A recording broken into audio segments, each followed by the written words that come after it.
back to the channel, man. Real quick, I am headed to a buddy's garage, Brothers Motors. It's old school Jeep Grand Cherokee. I'm at a buddy's garage out here again, man. They always hit this stuff they can't figure out.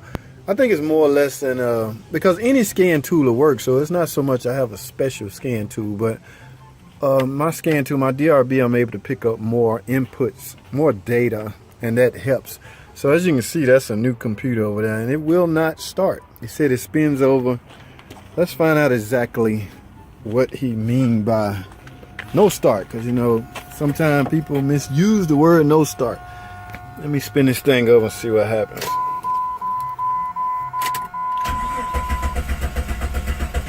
Yep, just spins over, no start. As in it's not getting no fuel or pulse or anything. So let me log in with my scan tool. Oh,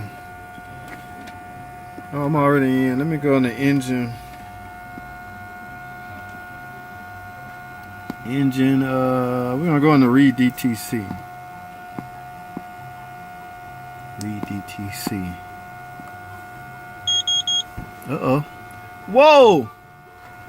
Whoa! No crank sensor, no crank reference signal at PCM. You're never gonna start without a crank sensor, without a crank input. The computer has to know how many revolutions your crankshaft is turning. Alright, let me go on the see, this is what I like about this too. I can go on the actual data. No, I don't want to erase that. Let me go on the I want to see data. I want to see exactly what the computer's seeing. Man, the shadow's killing me. So I'm gonna go on the sensor.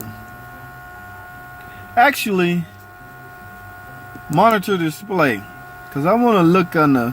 Remember I told y'all a long time ago, on the monitor display you can get to a screen called no start, and it will show everything that's essential to starting. Everything you need to start have to be in this screen.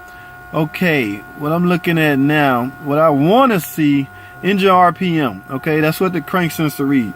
So let me spin this thing over while it's turning over and see what that's doing. Whoa, absolutely nothing. Y'all see that? I'm spinning over and I got 0 RPM. This truck will never start with 0 RPM. It has to get a crank reference signal in order to start.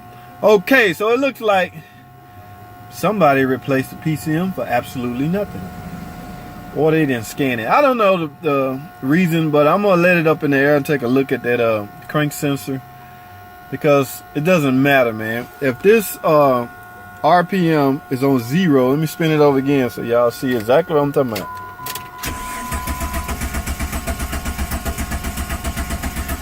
0 RPM while cranking.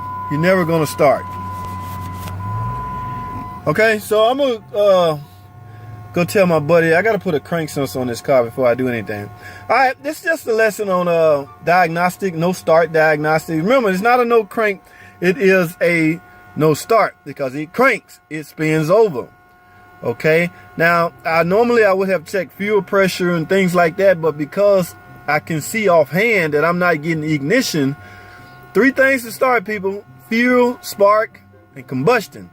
I'm not getting the spark because the computer will not allow the spark, because it doesn't see the necessary inputs to allow starting.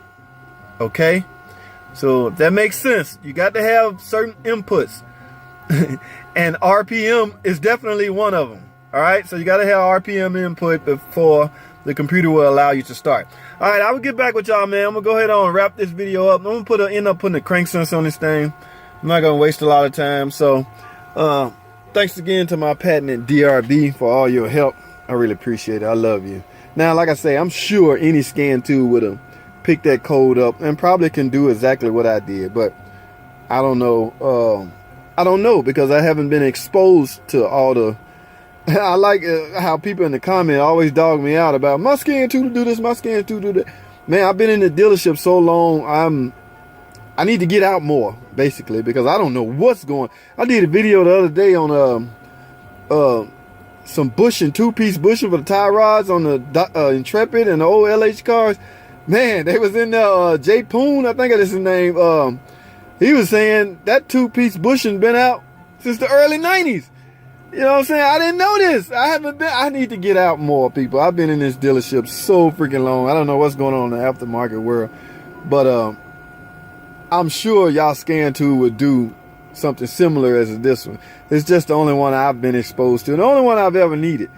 Okay, so even if I'm working on a different car, knowing Chrysler, I can go to generic function on this and do, you know, pretty much the same thing I need to do. So that's all I have, man. I don't want this video to be long. Thanks for watching. Comment, subscribe. I'll see y'all on the next video.